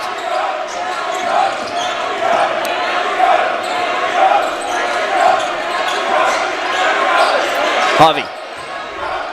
Fakes the pass, goes to work on Adjahung Betta. And that is denied. Does stay with Hope with 8 seconds left on the shot clock here. 3:11 on the game. Yeah, Adjahung Betta again with a huge block, but just unfortunately cannot go their way. And it's going to be Hope's ball once again.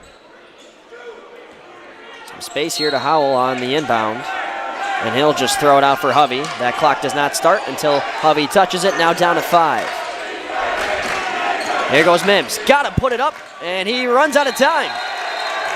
First shot clock violation on either side coming at a crucial time. Wow, it is not every day you see that. You just have to put that up eventually. Even if the shot selection isn't that good, you just have to put it up. You cannot afford to be that guy on that team that does that. Kind of crazy to happen in that moment, too. You had the stoppage of time. You looked up at the shot clock. You knew how much time you had left. Oh, yeah, that was probably the worst time for that to happen. What a caused turnover there by Charles Howell, who jumps out in the passing lane.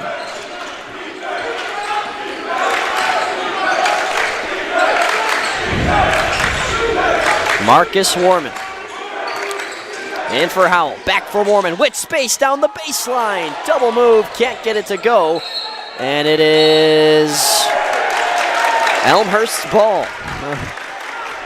I thought it was, but then you look over at the Hope bench and everybody's pointing towards the doors. Sometimes we don't know in that situation. Of course, it's like football, both teams pointing each way. Oh, yeah.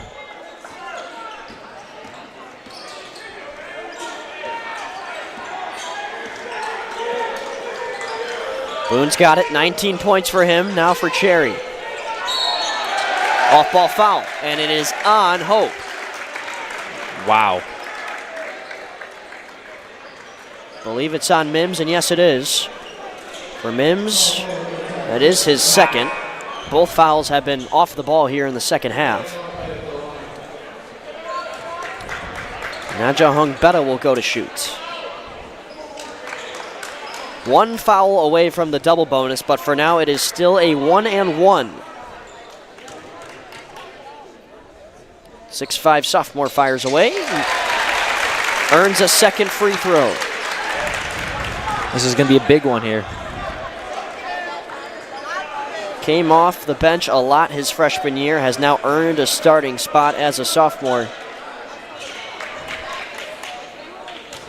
Making his 4th career start today.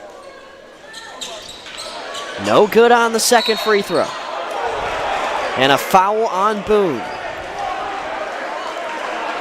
And that's what you're going to see. That's going to be the story of this final 2 minutes. Just a lot of fouling and a lot of, almost similar to football in the final 2 minutes, time, like just possession management. So we go from one stripe to the other.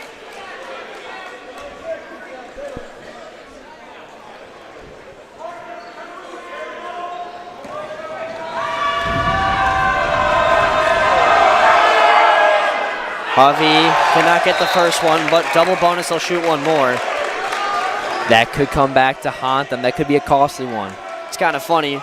Whenever talking to a friend or something, they say, yeah, there's 2:12 left in the basketball game. You mean of human time or basketball time? Because if you're talking basketball time, we'll be here another 20 minutes as the second free throw is made for Hovey. They say 2:12, but it could be 10, 15 minutes. Start your stopwatches now. Nothing wrong with a tensed out cinematic finish here in Elmhurst.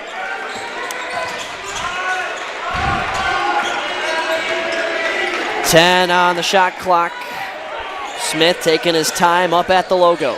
Now drives with 5 off the window, and it rolls in. Smith just stalking his prey and just finishing there. Timeout, Hope they'll have one more. Yeah, what a big play by Smith, extending their lead to 3, 62-59, 138 to go. But Smith just stalking his prey, just trying to find an opening, and ultimately cashed in there, and that's exactly what they need. They got all the momentum on their side.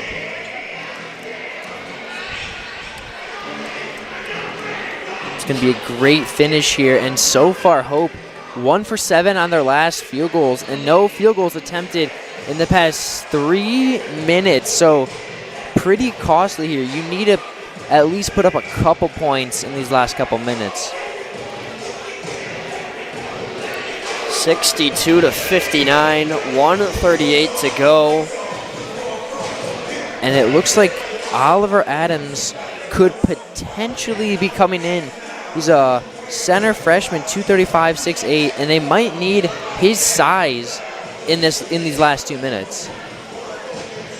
I could absolutely see that happening. It's just speculation, though, because I do see him with his jersey on and his warm-ups off. So who knows? And you could definitely use a 6'8", 235 freshman from New Haven, Indiana. So head coach John Baines in his 13th season, trying to start off this season strong with a electrifying win at home in front of this crowd.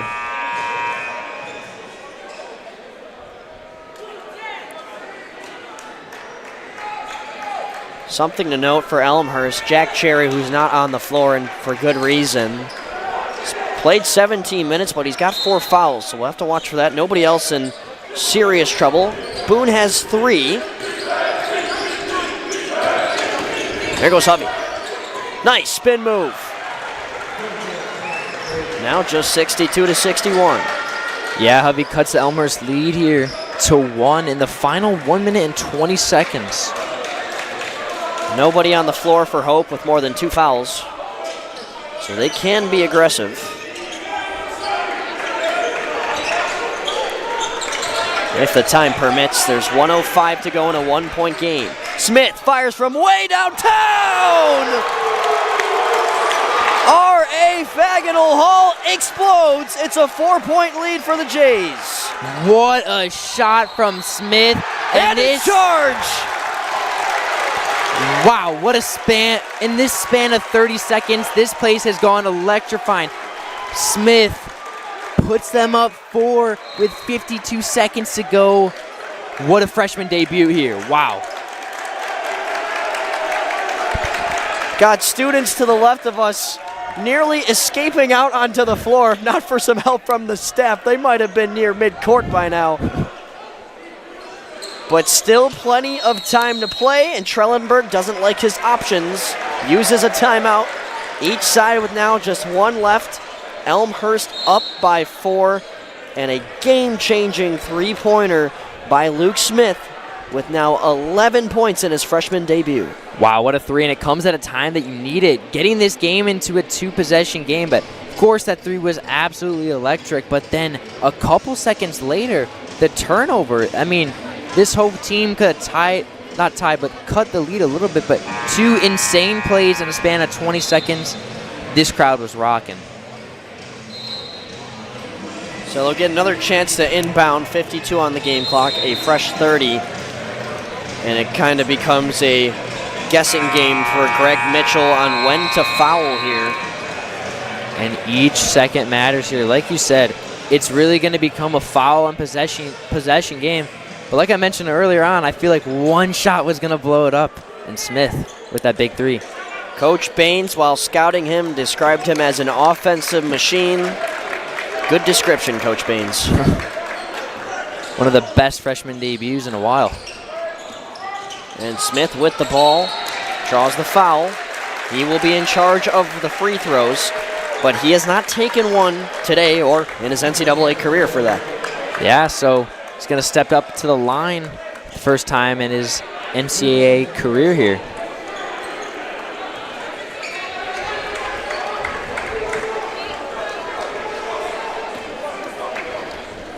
No matter what, it will be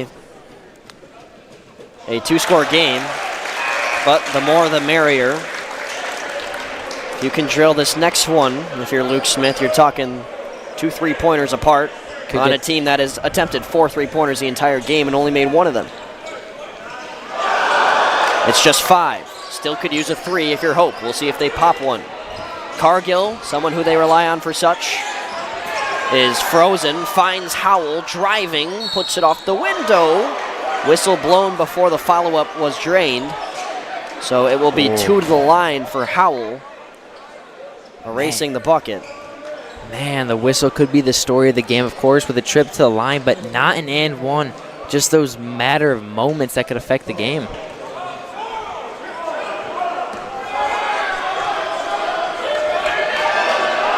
First free throw for Howell is good. Make the next one, and we're talking just 1 score once again in this cinematic game. And Howell has had his free throw struggles. Trellenberg trying to have the foul drawn. Instead, it's Smith. Got to watch out for the 8-second. And Cherry draws the foul, kind of grabbing near his mouth. They might talk about if this is a potential flagrant. Doesn't look like it, and I don't think it would be. But yeah, flagrant here for Hope would be absolutely costly, especially in this part of the game here. Doesn't look to be the case. Still 2 free throws here for Jack Cherry. Sophomore from Carmel, Indiana. Just out of the radius from Indianapolis area. Was impressive as a freshman last year. Started 20 of 22 appearances. And he was also the second best free throw shooter, only behind Tegan Pearson, who was just about demolishing every statistic before now graduating. So Cherry will be one of, if not the main, free throw guy this season. And there is why. A big 2. 6-point game. 27.9 seconds on the clock. And Greg Mitchell's going to draw it all up here using his final timeout. Yeah, this final timeout's huge. Of course, still a 2-possession game, but this team has heavily struggled with threes. And, man, just going back to that whistle, they could have potentially had an and-one situation, making this game a little closer. But Elmhurst, with all the momentum on their side, 2-possession game, just under 30 seconds. Anything could happen here, but it's going to be really down to the time of possessions and the fouling. If you count this game and the last one, Hope College 3 for 21 from the three-point arc. Wow. And mind you, only 4 of those 21 attempts have been today. Yeah, it's definitely a crazy range, going from 17 three-point attempts to 4. I have to imagine you'll see at least 1 or 2 more in this one. Especially in this situation here, down 2 possessions.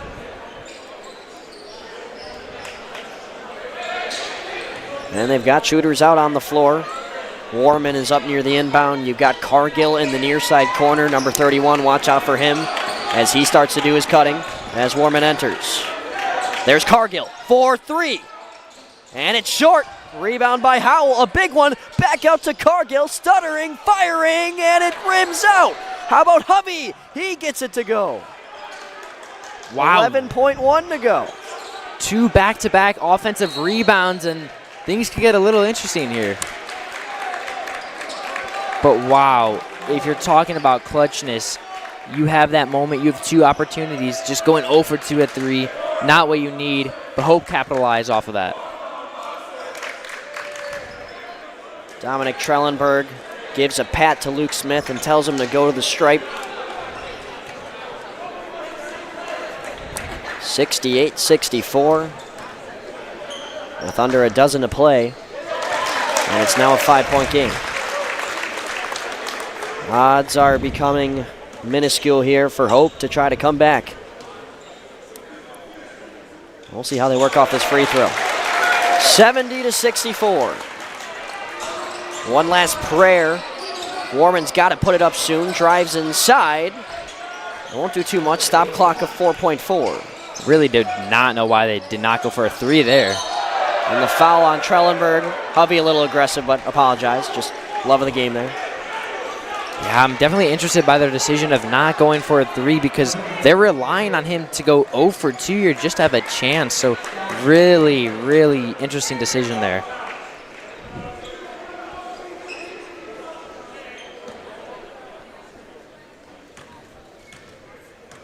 Tough day shooting for Trellenberg, but he's now 6 for 7 from the free throw line.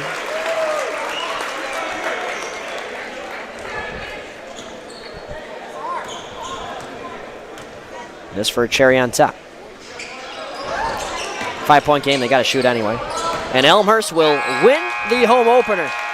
71-66. A statement victory over the MIAA runner-ups of last year on what was a roller coaster ride.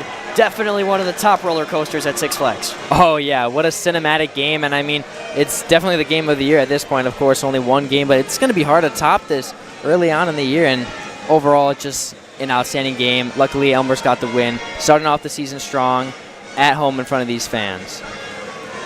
71-66 your final score. We are not leaving the broadcast yet.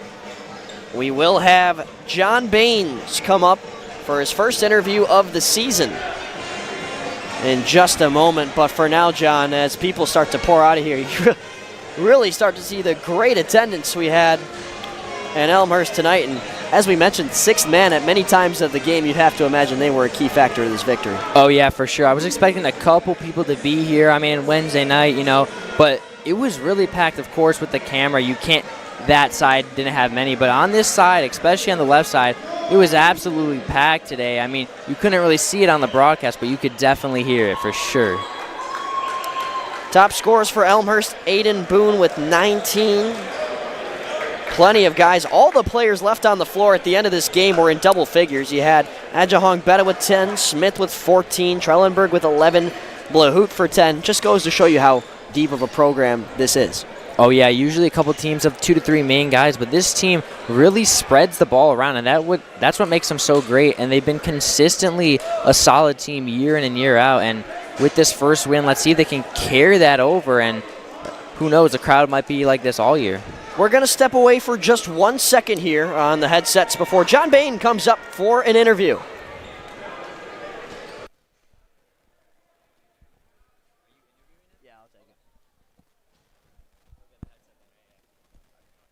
Doing good. How are you? Thanks for joining us. All right. Where do you want to have the camera? You want to go on here? We'll probably have to stand then.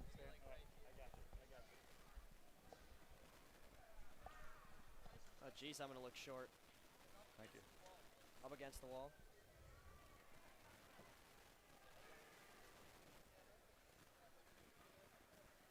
All right, ready to go? Yeah. Here with the head coach of the Elmhurst Blue Jays, John Baines. First off, John, thank you so much for the time, and what an incredible game that was.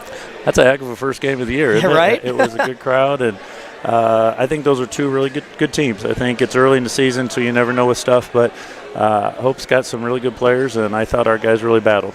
Yeah, and you talk about that home crowd kind of feeling like a sixth man at times, going absolutely berserk on that Luke Smith three-pointer. Tell me about what that crowd means to you. It's been great. You know, I love when we can pack it in here. You know, this isn't the biggest arena in the world, but it can get really loud, and I think it's a great home court advantage when we start playing like that.